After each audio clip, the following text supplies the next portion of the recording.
Hello guys, welcome back to your YouTube channel S K M study a way of success. मैं हूं आपका educator Shiv Mishra. आपका स्वागत करते हैं आपके अपने YouTube channel S K M study पर। और यहां पर आप सभी के लिए लेकर आया हूं 24 फरवरी के दिन हिंदी का छपने वाला पेपर। जी हाँ, 24 फरवरी के दिन पेपर है ना, छापो भाई। छोड़ दो, अब सब कुछ छोड़ दो। कहे गुरुदेव आप तो इसके पहले भी 2 सेट दिए थे, ये कहाँ से ला दिए? अरे यार भाई, इसीलिए लेकर आए हैं क्योंकि 75 जिले हैं। 75 जिले में टोटल 7 सेट बनते हैं। तो आपको कम से कम इतने सेट तो देने पड़ेंगे ना, जितने आ जाए। तो सर हम यहाँ पे आपके लिए सेट देने वाले हैं 75 जिलों का, सेक्शन वाइज डिवाइड करके। और कौन से जिले में कौन सा सेट आएगा किसी को पता नहीं। तो इतने क्वेश्चन, इतने पेपर तैयार हो जाए कि हम बैठते ही आराम से सॉल्व कर लें। कुछ नहीं करना है, कुछ भी नहीं करना है। सबसे पढ़ने का बेस्ट अप्रोच यही है कि बढ़िया वीडियो को खोलिए और सब कुछ दिमाग से डिलीट करिए और इसको हाफ में मत देखिए, फुल पे रोटेट करके पूरे स्क्रीन पर बढ़िया सुनिए। पूरे पेपर को सुनिए, याद हो जाएगा ऑटोमेटिक। टेंशन ना लो, गारंटी हमारी है सर। लिख के ले लो भैया, हम लिख के दे देंगे, गारंटी वारंटी, ठीक है ना। और हाँ, चैलेंज है हमारा कि हम अपने पेपर इंपॉर्टेंट टॉपिक से पूरे पूरे प्रश्न फंसा के छोड़ेंगे और 100 में आउट ऑफ 100 नंबर दिलवा देंगे। तो ये सर जो पेपरवा है ना, ये 24 फरवरी के दिन आने वाले पेपर है सर जी। जो आपके 24 फरवरी का पेपर है उस दिन आने वाले हैं सर जी। ये सारे पेपर तैयार कर लीजिएगा। सॉरी। और हर एक पेपर बहुत इंपॉर्टेंट है सर। आज का पेपर कोड क्या है सर? 302 डीटी है। 3 घंटे 15 मिनट का क्या है टाइम है, और 100 नंबर का क्या है पूर्णांक है। पास होने के लिए 33 नंबर चाहिए। इसमें कोई प्रैक्टिकल नंबर नहीं मिलेगा। आपको लग रहा है कि गुरुजी में प्रैक्टिकल नंबर मिल जाएगा 20-30 नंबर? नहीं, बिल्कुल नहीं मिलने वाला। भूल जाओ, भूल जाओ, ठीक। प्रारंभ जो 15 मिनट है, ये प्रश्न पत्र पढ़ने के रहेंगे। ये प्रश्न पत्र 2 खंडों में रहेंगे। सभी खंडों का उत्तर देना क्या रहेगा करेजा? अनिवार्य रहेगा, आवश्यक रहेगा, ठीक। चलिए, सबसे पहला हम लोग बात करते हैं खंड क की। खंड क का भैया 50 नंबर का रहेगा। पहला प्रश्न है, पहला क। खड़ी बोली की प्रथम गद्य रचना किसे माना जाता है? चंद छंद वर्णन की महिमा। खड़ी बोली की प्रथम गद्य रचना किसे माना जाता है? चंद छंद वर्णन की महिमा को माना जाता है। अगला प्रश्न, हिंदी प्रदीप पत्रिका के संपादक कौन है? गुरुजी बालकृष्ण भट्ट हैं। बालकृष्ण भट्ट किसके? हिंदी प्रदीप पत्रिका के संपादक हैं। नोट करते जाने का। ठो गलत रहेगा तो कमेंट में छाप देना, गुरुदेव ये गलत है कि नहीं? गुरुदेव उनकी कसम खिला देंगे। हमें पास होना है, हमें नहीं चाहिए गुरुजी कुछ भी हो जाए, तो पास हो जाओ, परेशान ना हो। अगला याद कर लो इसी बात पे। बाबू गुलाब राय की आत्मकथा है सर, मेरी सफलताएं। अब यहीं पे एक प्रश्न मैं बना दूं कि जो बाबू गुलाब राय की मेरी असफलता है, यह किस विधा की रचना है? किस विधा? विधा मतलब प्रकार की रचना है। किस प्रकार की रचना है? प्रकार को हिंदी में क्या कहते हैं? विधा की रचना है, आत्मकथा है। ये थोड़े थोड़े पॉइंट होते हैं जिसको आपको याद रखना है। यानी जब आप बाबू गुलाब राय का जीवन परिचय याद कर रहे हैं, साहित्यिक परिचय, तो इनकी जो प्रमुख कृतियों में ये याद करिए कि कौन कौन सी इनकी आत्मकथा है। नोटेड, ठीक। अतीत के चलचित्र किस विधा की रचना? देखिए यही बोल दिया ना, किस विधा। किस विधा मतलब किस प्रकार की रचना है, तो यह एक संस्मरण है। अतीत के चलचित्र किस विधा की रचना है सर जी? तो यह एक संस्मरण है। क्या भैया? संस्मरण है। अगला यहाँ पे, जीवन और दर्शन की रचनाकार हैं। जीवन और दर्शन के रचनाकार हैं डॉक्टर संपूर्णानंद। डॉक्टर संपूर्णानंद भाई साहब कौन है? जीवन और दर्शन की रचनाकार हैं। अगला है दूसरे का, हरी घास पर क्षण भर के रचनाकार है अज्ञे हैं। हरी घास पर क्षण भर के जो रचनाकार है सर कौन है? तो हरी घास पर क्षण भर के रचनाकार सर अज्ञे हैं। सचिदानंद हीरानंद वास्यान बोले तो सर जी अज्ञे हैं, ठीक। अगला लीजिए, अयोध्या सिंह उपाध्याय हरिऔध। कौन सर जी? अयोध्या सिंह उपाध्याय हरिऔध। यहाँ पे है, हरिऔध जी की कृति नहीं है। चुपते चौपदे भी हरिऔध जी की कृति है, प्रिय प्रवास भी है, वैदेही वनवास भी है। सर चित्राधार जो है हरिऔध जी की कृति नहीं है। कौन सी नहीं है सर जी? चित्राधार हरिऔध जी की कृति नहीं है। अगला यहाँ पे प्रश्न है, साहित्य लहरी के रचयिता है। साहित्य लहरी के सर रचयिता जो है सूरदास है। सूरदास किसके रचयिता है सर? साहित्य लहरी के क्या सर रचयिता हैं। अगला प्रश्न है यहाँ पे, प्रश्न क्या है ध्यान दीजिएगा, नौका विहार कविता किस कृति से अवतरित है। सर नौका विहार कविता किस कृति से ये अवतरित है, गुंजन से, वीणा से, युगांत से, पल्लव से। इसका कमेंट आप लोग छापिए पेपर में नीचे कमेंट में। दूसरा सप्तक के कवि हैं भवानी प्रसाद मिश्र। अच्छा भवानी प्रसाद मिश्र हैं, लेकिन इसका प्रकाशन वर्ष खुद पूछा जाता है, कौन सा सर, प्रकाशन वर्ष। तो ये जरूर याद करिएगा, प्रथम द्वितीय तृतीय प्रकाशन सप्तक वाला जरूर याद करिएगा। 10 नंबर का यहाँ पे बहुविकल्पी होता है समाप्त। अब 10 नंबर का यहाँ पे शुरू होता है सर गद्यांश। क्या शुरू होता है सर, गद्यांश। देखिएगा, दिए गए गद्यांश पर आधारित निम्नलिखित प्रश्नों के उत्तर दीजिए। 10 नंबर का 25 नवंबर के दिन आपके लिए शाम को 7 बजे कुछ स्पेशल ला रहे हैं, तो आई होप आप लोग 25 नवंबर के दिन शाम को 7 बजे जरूर जुड़ेंगे। स्पेशल है, तगड़ा है, गारंटी है शिवम की, उसमें एफर्ट है, मेहनत है। 500 में 500 नंबर वाला सर वो कोर्स है। उसकी कोर्स की प्राइस बहुत कम रखी जाएगी, बहुत कम। आप कभी सोचे भी नहीं होंगे सर इतना मटेरियल कोई इतने रुपए में दे सकता है, पूरा कंटेंट, पूरा आने वाला पेपर सब उतने रुपए में मिल जाएगा। सर कहाँ पे मिलेगा, सारी जानकारी सर 25 नवंबर को शाम को 7 बजे मिलने वाली है। और मैं चाहता हूं कि उसमें लिमिट सीट है, उसमें ऐसा नहीं कि सभी के लिए खुला रहेगा भाई, ऐसा कुछ भी नहीं है। उसमें लिमिटेड सीट है, लिमिटेड बच्चे होंगे। और मैं चाहता हूं कि सबसे पहला बच्चा आप हो, सबसे पहला बच्चा आप हो। और मुझे आशा है कि आप लोग 25 नवंबर के दिन शाम को 7 बजे जरूर जुड़ेंगे। उसमें मैं जो जो इसकी फीचर है, जो जो क्वालिटीज है, वो मैं आपके साथ सारी चीजें शेयर करूंगा, साझा करूंगा, बताऊंगा कैसे क्या करना है।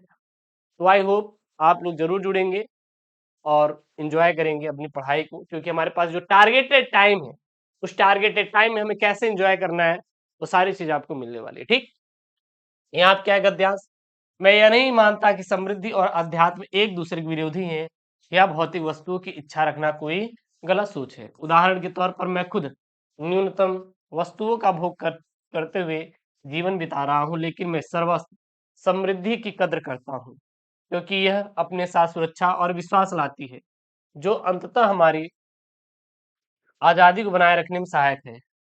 आप आसपास देखेंगे तो पाएंगे कि खुद प्रकृति भी कोई भी काम आधे अधूरे मन से नहीं करती। और किसी बगीचे में जाइए तो मौसम में आपको फूलों की बहार देखने को मिलेगी, अथवा ऊपर की तरफ ही देखें, यह ब्राह्मण आपके अनंत तक फैला हुआ दिखाई देगा। सबसे पहला हम बात करेंगे सर ये कहाँ से लिया गया है, ये कहाँ से लिया गया है और इसके लेखक कौन है, इसके लेखक कौन है।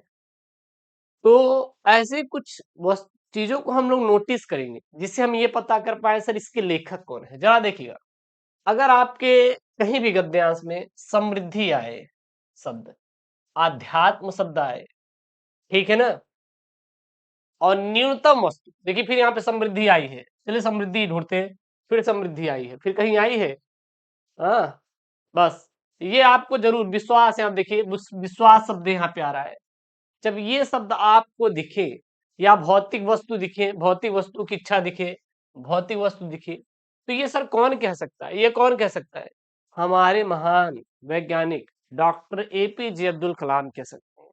और वो एक मिसाइल मैन के रूप में भी क्या है सर जी, प्रसिद्ध है।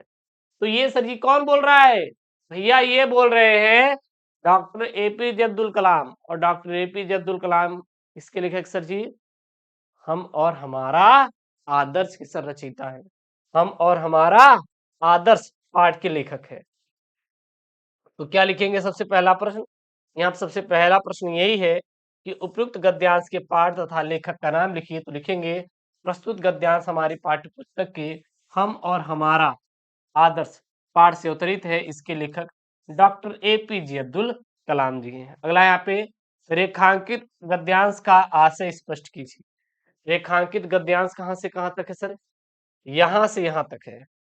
खुद खुद प्रकृति भी कोई काम आधे अधूरे मन से नहीं करती। किसी बगीचे में जाइए, मौसम में आपको फूलों का बहार देखने को मिलेगी, अथवा ऊपर की तरफ देखें तो यह ब्रह्मांड आपको अनंत तक फैला दिखाई देगा। इसी को कुछ नहीं करना, सेम टू सेम छाप देना। आपको 1 नंबर, थोड़ा बढ़ा चढ़ा के लिख देंगे तो 2 नंबर मिल जाएगा। तो इसको लेके बहुत ज्यादा परेशान नहीं होना है। क्या लिखेंगे इसमें? इसमें लिखेंगे आप कि रेखांकित पंक्तियों के माध्यम से लेखक कहता है कि किसी भी कार्य को अधूरा नहीं छोड़ना चाहिए, अर्थात काम करते हुए उससे उब कर उसे अधूरा नहीं छोड़ देना चाहिए। इसके लिए प्रकृति का उदाहरण प्रस्तुत करते हुए वे कहते हैं कि यदि आप अपने आसपास देखें तो आपको ऐसे प्रकृति के बहुत से उदाहरण मिल जाएंगे जो पूर्ण होते ही दिखेंगे, यानी प्रकृति अपने किसी काम को आधे अधूरे मन से नहीं करती। आप किसी फूलों के बाग में पहुंच जाइए, वहां आपको फूलों की बहार देखने को मिलेगी, क्योंकि मौसम ने अपने काम को अधूरा नहीं छोड़ा। या फिर आप अपने ऊपर की ओर देखें तो आपको यह ब्रह्मांड इस तरह विस्तृत दिखाई देगा जिसका कोई अंत नहीं है, जहां तक आप सोच भी नहीं सकते। उसके बाद यहाँ पे अगला प्रश्न है, क्या है यहाँ पे प्रश्न देखिएगा। भौतिक समृद्धि के महत्व के विषय में लेखक ने क्या मान्यता है? मतलब भौतिक समृद्धि के महत्व के विषय में लेखक की क्या मान्यता है? तो यहाँ पे लिखेंगे भौतिक समृद्धि के महत्व के विषय में लेखक की मान्यता है कि भौतिक वस्तुओं की इच्छा रखना कोई गलत सोच नहीं है। क्या सर जी? गलत सोच नहीं है। अगला है यहाँ पे आपका प्रश्न, लेखक के अनुसार मनुष्य को जीवन में भौतिक और आध्यात्मिक वस्तुओं को किस प्रकार स्वीकार करना चाहिए? तो लेखक के अनुसार मनुष्य को जीवन में भौतिक एवं आध्यात्मिक वस्तुओं को न्यूनतम स्वीकार करना चाहिए, क्योंकि उन्होंने यहाँ पे सीधा बोला है।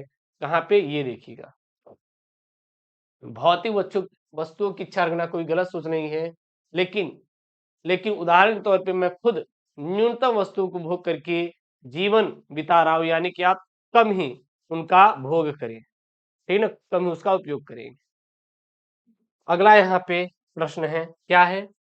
भौतिक समृद्धि अपने साथ क्या लाती है? तो भौतिक समृद्धि अपने साथ सुरक्षा और विश्वास लाती है।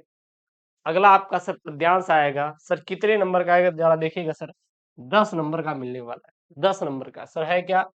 जल पंजरगत अब अधे अरे अरे अधीर अभागे बे ज्वलित भाव थे तुम्ही, स्वयं तुझी में जागे, पर था केवल क्या ज्वलित भाव ही मन में, क्या शेष बचाता कुछ न, और इस मन में कुछ मूल्य नहीं वात्सल्य मात्र क्या तेरा, पर आज अन्य सा हुआ वत्स भी मेरा, थूके मुझ पर त्रैलोक भले ही थूके, जो कोई जो कह सके कहे क्यों चूके। सबसे पहला यहाँ पे प्रश्न है, क्या है? उपयुक्त पद्यांश का शीर्षक और कवि का नाम लिखिए। तो लिखेंगे उपयुक्त पद्यांश साकेत शीर्षक से अवतरित है और इसके कवि मैत्री शरण गुप्त है। आप जाइए साकेत चैप्टर खोल लीजिए, ये प्रश्न आपको देखने के लिए 2022 के पेपर में मिल जाएगा और 23 में भी आया है सर, ये जाके चेक कर लीजिए। अगला है उपयुक्त पद्यांश में किससे किसका संवाद हो रहा है? तो उपयुक्त पद्यांश में कैकेयी का राम से संवाद हो रहा है। अगला है यहाँ पे प्रश्न में, वे ज्वलित भाव किस में जागे थे? तो वे ज्वलित भाव कैकेयी में जाके थे। रेखांकित अंश की व्याख्या कीजिए। अच्छा, रेखांकित अंश की व्याख्या में क्या रहता है पता है? कुछ मूल्य नहीं वात्सल्य मात्र क्या तेरा, पर आज अन्न सा हुआ वत्स भी मेरा। अर्थात इसमें लिखेंगे कि इन पंक्तियों में कैकेयी की व्यवस्था और पश्चाताप का वर्णन है। कैकेयी अपना अधीर मन लिए प्रश्न पूछती है, क्या मेरे मन के वात्सल्य भाव अर्थात पुत्र स्नेह का कुछ ही मूल्य नहीं, किंतु हाय आज स्वयं मेरा पुत्र ही मुझसे पराये की तरह व्यवहार करता है। अगला है पश्चाताप की अग्नि में कौन जल रहा है? तो पश्चाताप की अग्नि में माँ कैकेयी जल रही है। फिर यहाँ प्रश्न नंबर 5 आएगा सर, ये क्या आएगा? किसी एक लेखक का साहित्यिक परिचय देते हुए उनकी प्रमुख कृतियां लिखिए सर। अधिकतम शब्द सीमा पेपर में डायरेक्ट बोल रहा है सर, 80 शब्द लिखना है। 80 शब्द से ऊपर आपको नहीं जाना। देखिए 80 शब्द से ऊपर आपको नहीं जाना है, 5 नंबर आपको मिलेगा। 3 है doctor APJ Abdul Kalam, doctor Hazari Prasad Dwivedi, Vasudev सगरवाल। मैं बता दूं, हम और हमारा आदर्श के लेखक डॉक्टर एपीजे अब्दुल कलाम, अशोक के फूल के लेखक डॉक्टर हजारी प्रसाद द्विवेदी, राष्ट्र के स्वरूप के लेखक डॉक्टर वासुदेव सड़ग्रवाल। ऐसे आपको याद भी करते जाना है, ठीक। चलिए यहाँ आप देखेंगे डॉक्टर एपीजे अब्दुल कलाम का साहित्यिक परिचय। मिसाइल मैन के रूप में भारतीय जनता समेत समस्त विश्व में लोकप्रिय भारत के पूर्व राष्ट्रपति डॉक्टर एपीजे अब्दुल कलाम का जन्म 15 अक्टूबर 1931 ईस्वी को धनुषकोडी गांव रामेश्वरम तमिलनाडु में एक निम्न वर्गीय परिवार में हुआ था। आर्थिक अभाव में पल रहे कलाम ने अपनी शिक्षा की सारी मुश्किलों का डटकर सामना किया और डीआरडीओ से जुड़कर तदंतर इसरो में मुख्य वैज्ञानिक के तौर पर भारत को परमाणु शक्ति के तौर पर क्या किया, इन्होंने विकसित किया। इतने महत्वपूर्ण पदों पर रहते हुए भी इन्होंने अपने प्रेरक प्रसंगों तथा वैज्ञानिक दृष्टिकोण को भावी पीढ़ी खासकर बच्चों से साझा करने का समय निकाल लिया करते थे। ऐसे ही 27 जुलाई 2015 ईस्वी को भारतीय प्रबंधन संस्थान शिलांग मेघालय में एक व्याख्यान के दौरान हृदयाघात से इनकी मृत्यु हो गई। India 2020 a vision for new millennium, wings of fire and autobiography, ignite minds, analysing the power with in Indian. आरोहण प्रमुख स्वामी जी के साथ मेरा आध्यात्मिक सफर, कलाम जी की प्रेरणादायक क्या सर जी कृतियां हैं। फिर आएगा सर जी आपके पेपर में निम्नलिखित में से किसी एक कवि का साहित्यिक परिचय देते हुए उनकी प्रमुख रचनाओं का उल्लेख कीजिए। अधिकतम शब्द आपको 80 शब्दों में लिखना है, 5 नंबर मिलेगा। डॉक्टर जयशंकर प्रसाद, सुमित्रानंद पंत और रामधारी सिंह दिनकर। तो यहाँ पे हम लोग सुमित्रानंद पंत जी का देखेंगे। क्या देखेंगे भैया? प्रकृति के सुकुमार कवि सुमित्रानंद पंत का जन्म उत्तराखंड के कुमायूं प्रांत के कौसानी नामक ग्राम में 1900 में हुआ था। बचपन से ही कवि हृदय सुमित्रानंद पंत ने उच्च शिक्षा के लिए प्रयागराज का रुख किया और इसे ही अपनी कर्मस्थली भी बनाया और 1942 में लोकायतन नामक सांस्कृतिक पीठ का निर्माण किया और अरविंद दर्शन का प्रभाव उनके कार्य पर भी पड़ा और इन्होंने प्रयागराज से रूपाभ नामक पत्रिका का संपादन किया और सन 1950 में अंक आकाशवाणी से जुड़े और विभिन्न राष्ट्रीय पुरस्कारों से पुरस्कृत ने हिंदी साहित्य में छायावाद की धारा का प्रवर्तन भी किया।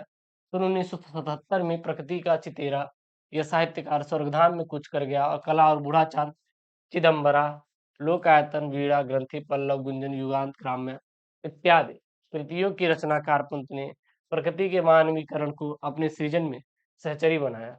पंत का काव्य प्रकृति मानवतावाद तथा अंतः चेतनावाद से प्रभावित है। पंत जी की कृतियों में स्थूल के प्रति सूक्ष्म विद्रोह को चित्रमयी भाषा के साथ स्थान प्राप्त किया है। ठीक, अगला आपके पेपर में आएगा भैया, कहानी का सारांश लिखने के लिए आता है या फिर आप उद्देश्य लिखिए, 5 नंबर का आएगा। है क्या यहाँ पे आपका प्रश्न? पंचलाइट अथवा बहादुर कहानी का सारांश लिखिए। अधिकतम शब्द सीमा 80 शब्दों में 5 नंबर मिलेगा। तो मैंने यहाँ पे बहादुर कहानी का सारांश लिया है। क्या लिखेंगे? अमरकांत द्वारा लिखित बहादुर एक नेपाली बच्चे यथार्थ की कहानी है जिसका बाप मर चुका है और माँ के कर्कश व्यवहार के कारण वह अपने घर से भाग आया है। लेखक अपने किसी रिश्तेदार के माध्यम से बहादुर घर के काम के लिए मिला था। आरंभ में बहादुर की खूब आवभगत की गई, लेकिन दिन बीतने के साथ इसमें कमी आती गई। लेखक की पत्नी किशोर, लेखक का जो बड़ा बेटा है, लेखक की पत्नी और किशोर यानी लेखक का बड़ा बेटा, तो मानो बस बहादुर को पीटने के लिए बहाने ढूंढते रहते हैं।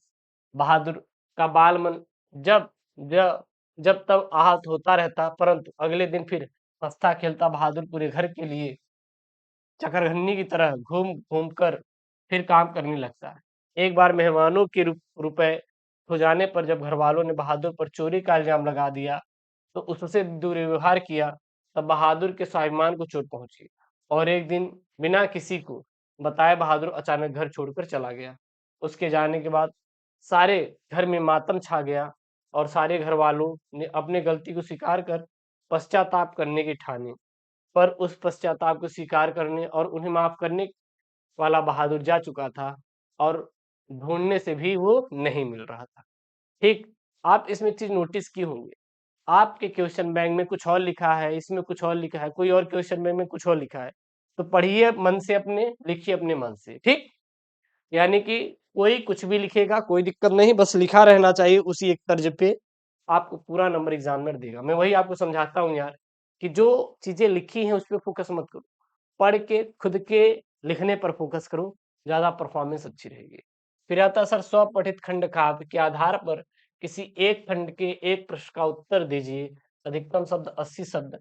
तो ये आपको खुद से करना है सर, क्योंकि ये खंड काव्य आपके जिले के अनुसार आएगा।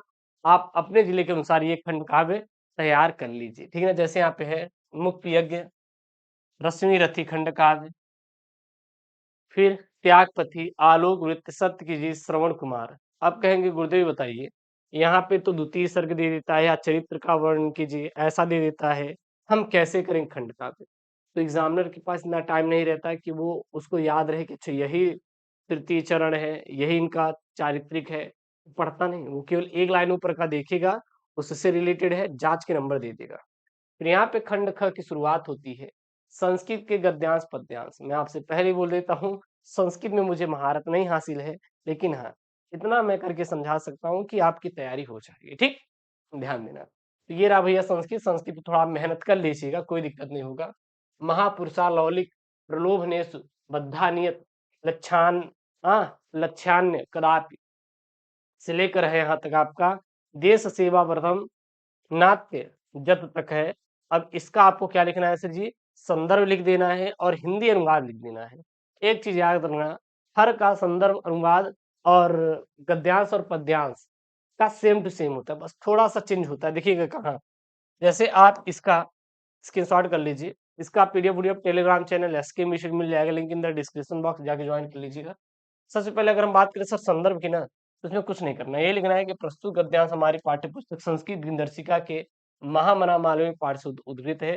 फिर अनुवाद लिखेंगे, महापुरुष सांसारिक प्रलोभनों में फंसकर अपने निश्चित लक्ष्य से कभी भी भ्रष्ट नहीं होते, देश की सेवा में रक्त यह युवक उच्च न्यायालय की सीमा में न रह सका। पंडित मोतीलाल नेहरू, लाला लाजपत राय आदि अन्य राष्ट्र नायकों के साथ ही वह भी देश के तो स्वतंत्रता संग्राम में उतर पड़े और दिल्ली में कांग्रेस के 23वें अधिवेशन में इन्होंने अध्यक्ष पद को सुशोभित किया। रॉलेट एक्ट यानी कानून के विरोध में इनके ओजस्वी भाषण को सुनकर अंग्रेज शासक भयभीत हो गए और बहुत बार जेल में डाले जाने पर भी इस वीर ने देश सेवा व्रत को नहीं छोड़ा। ठीक, उसके बाद आपका आएगा पेपर में सर श्लोक। श्लोक क्या आएगा? 7 नंबर का। विद्या विवादाय धनम मदाय शक्ति परेशान परिपीड़ानाय फलस्य साधु विपरीत विपरीत मित ज्ञानाज्ञाय धनाय च रक्षणाय। सबसे पहले इसका आप लोग क्या करेंगे सर जी? संदर्भ लिखेंगे। क्या लिखेंगे? ध्यान दीजिएगा। प्रस्तुत श्लोक हमारी पाठ्य पुस्तक संस्कृत दिनदर्शिका के सुभाष रत्नानी पाठ से अवतरित है। इसका अनुवाद लिखेंगे, दुष्ट की विद्या विवाद के लिए, धन मद के लिए और शक्त दूसरों को पीड़ित करने के लिए होती है। इसके विपरीत सज्जन की विद्या ज्ञान के लिए, धन दान के लिए और शक्ति दूसरों की रक्षा के लिए होती है। फिर मुहावरा और लोकोक्ति आएगा सर जी। ये कितने नंबर का रहेगा? 4 रहेगा, 2 नंबर का, यानी कि 4 रहेगा, 1 करना है, 2 नंबर मिलेगा। सबसे पहला, अपने पैरों पे खड़ा होना, मतलब कि कामयाब होना। वाक प्रयोग, राम के माता पिता बहुत खुश है क्योंकि वह नौकरी पाकर अपने पैरों पर खड़ा हो गया। अगला है यहाँ पे उल्टी गंगा बहाना, अर्थात असंभव काम करना या उम्मीद से परे होना। वाक प्रयोग, तुम इस काम को नहीं कर पाओगे, तुम्हारे लिए उल्टी गंगा बहाने के समान है। गुलर का फूल होना, दुर्लभ होना या बहुत दिन बाद दिखाई देना। इस संसार में पहले के जैसे लोगों का मिलना अब गूलर के फूल के समान हो गया है। मक्खन लगाना, खुशामद करना, वे उन्हीं का काम करते हैं जो उन्हें मक्खन लगाते हैं। तो इसको लेके बहुत ज्यादा चिंतित मत करना यार, 1 कर लोगे इसमें से। उसके बाद 10वां आएगा आपका अपठित गद्यांश। अपठित गद्यांश, तो इसको चिंता मत करो, ये आपका फ्री में 5 नंबर करवा देंगे, इसको छोड़ दीजिए अभी के लिए, स्किप कर दो। अगला है 11 का शब्द युग्मों का सही अर्थ चयन करके लिखिए। जलद और जलद बार बार रिपीट होता है यार। बादल और कमल, अवलंब अभिलंब, सहारा और क्या होता है सर? शीघ्र होता है। ये सब बार बार रिपीटेड वाले प्रश्न है। फिर यहाँ पे शब्दों में से किसी एक शब्द के 2 अर्थ लिखना है। अच्छत कर द्विज, तो अच्छत मतलब अखंडित, जिसके खंड या टुकड़े ना हो, या धान का लावा भी होता है। कर मतलब टैक्स होता है और क्या होता है? हाथ होता है। द्विज मतलब ब्राह्मण होता है, जन्म लेना, और हाथी होता है। फिर यहाँ पे वाक्यांशों के लिए एक शब्द का चयन करके लिखिए। किए जाने वाले उपकार को न मानने वाला कृतज्ञ कहलाता है। क्या कहलाता है? कृतज्ञ कहलाता है। और उपकार करने वालों को परोपकारी कहते हैं। ठीक, घृणा के योग्य क्या कहलाता है? घृणास्पद कहलाता है। उसके बाद 2 वाक्यों को शुद्ध करके लिखना है यहाँ पे। सबसे पहला है, महादेवी वर्मा विद्वान कवित्री थी, तो महादेवी वर्मा विद्वान क्या है सर जी? यहाँ पे कवित्री, कवित्री हैं। यहाँ पे इसमें छोटी ई की मात्रा, इसको हटा दीजिए, तब सही हो जाएगा।